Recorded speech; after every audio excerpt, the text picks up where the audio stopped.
Salut à tous les petits singes, on se retrouve aujourd'hui sur le site Plouf Plouf et c'est Anthony Roigny sur sa McLaren Renault qui va être piloté aujourd'hui.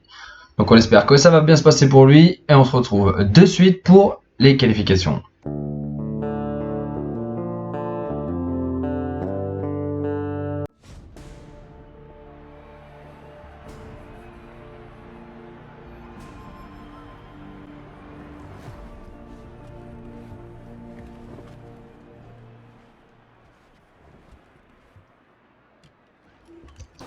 Et c'est parti, on se retrouve en Q1 avec Anthony Roigny dans sa McLaren Renault. Aujourd'hui, il va essayer de dégonder le chrono. Allez, il s'élance pour ce premier tour. La McLaren qui est en difficulté cette saison. Et on va le voir à la fin de ce premier tour. Est-ce que Anthony Roigny est arrivé à faire un bon chrono? On va le savoir de suite, pour l'instant c'est plutôt bon.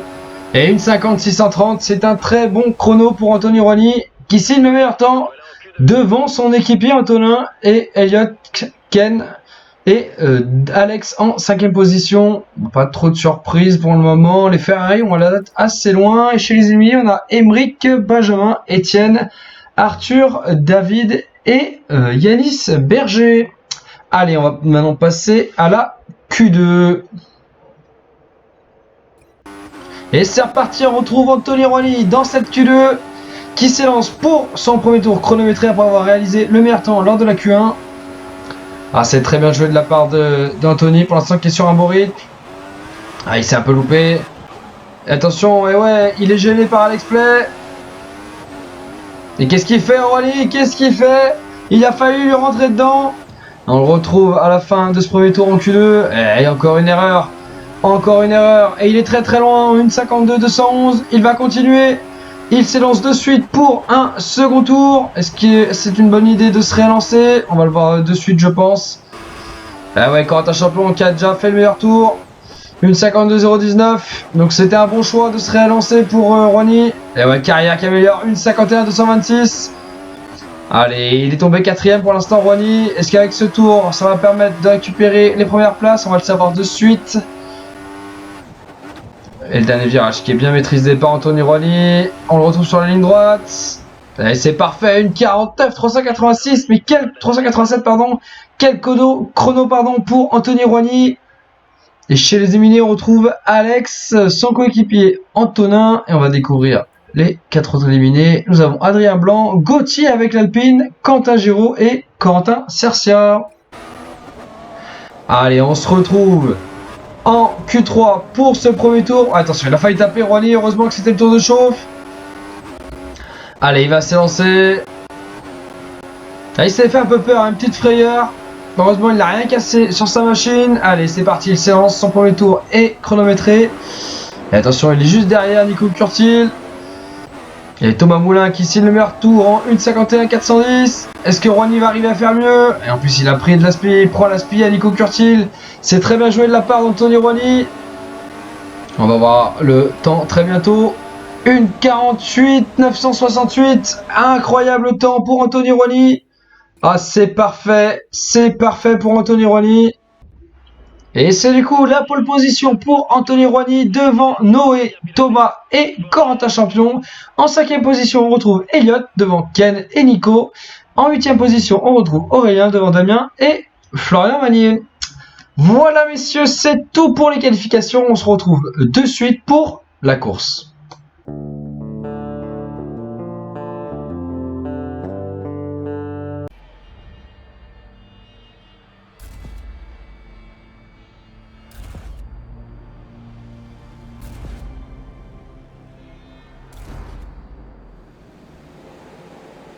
Et on se retrouve sur la grille de départ avec Anthony Roigny en pole position.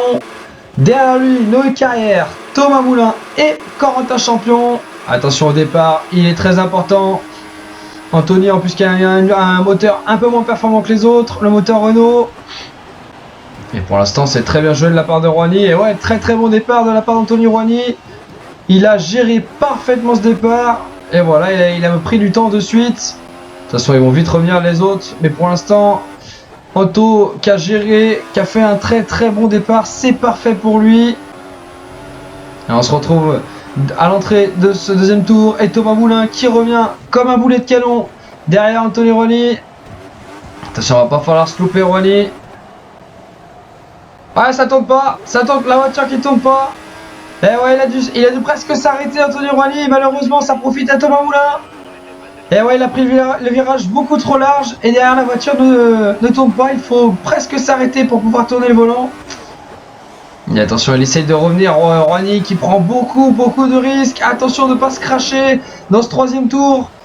Il est derrière Thomas. Attention, et il prend encore très large. Il prend très large. Ouais, il a la chance. Il n'y a que le pneu qui touche le rail. Et derrière, il y a le Sherpa qui est juste derrière. Il est à l'affût. Est-ce qu'il va le doubler? La Red Bull est plus rapide. Non, il arrive. Il arrive à conserver cette deuxième place. Oh, attention, il a failli se remettre dans le mur. Et Rwani qui prend tous les risques pour conserver cette seconde position. Lui qui voulait gagner à tout prix. Et attention, il a coupé le virage. Rien de bien méchant. Et Rwani qui va continuer. C'est dangereux à Singapour. Hein. Et attention, hop. Voilà, le virage sous le pont qui est très bien pris. Et Rwani qui risque de terminer à cette seconde place. Ah, attention, il a encore loupé. Il loupe les points de corde. C'est vraiment dommage. Il aurait peut-être pu faire la baston avec Thomas. Mais non. Thomas s'impose. Et Rwani, donc, qui vient chercher une superbe seconde place. Et Anthony, hein, qui marque ses premiers points de la saison. Et qui met un podium. Une course qu'il avait déjà bien réussi la saison dernière. Et il confirme aujourd'hui. Et au niveau du classement, Thomas donc qui remporte la course devant Anthony et Elliott. Corentin est 4ème, Noé 5ème, Ken 6ème, Damien 7ème, Aurélien première Alpine 8ème, Alex 9ème, Corentin Sarcia est 10ème. A noter la 12e place de Nico Curtil, assez surprenant. Et on a aussi Gauthier Toninge qui n'est pas dans les premiers. Et oui, Gauthier est 14ème. Quelle course pour Gauthier, compliquée. Et à l'inverse, Arthur Guillon qui fait 15ème. Très beau résultat pour le pilote français de Caterham. Bon voilà messieurs, on va passer de suite au classement pilote, constructeur et moteur. Du côté du classement pilote, Thomas Moulin remarque 2 gros points après 2 scores vierges et revient à 23 points de Corentin. Mais attention à la bataille interne chez Ferrari. Corentin qui garde quand même une longueur d'avance assez confortable. En 3e position, Elliott reprend la place à Gauthier après son bon podium à Singapour. Gauthier est donc 4ème. En 5e position, on retrouve Noé. Et enfin, en 6e position, on retrouve Aurélien Jourdan. Allez, on va passer maintenant au classement constructeur et moteur. Du côté de chez les constructeurs, Ferrari domine largement le classement et cela ne changera pas. Je pense qu'on peut déjà dire qu'ils sont champions du monde constructeurs. Derrière, Red Bull est en train de créer un léger écart avec Alpine, tandis que Mercedes est vraiment à la ramasse sur cette saison. Au niveau du classement moteur, Ferrari domine là aussi très largement le championnat devant Cosworth, Mercedes et enfin en 4ème position, on retrouve le moteur Renault. Voilà messieurs, on se retrouve très vite pour l'avant-dernier GP de cette saison 3 avec le GP du Brésil. Allez, ciao ciao!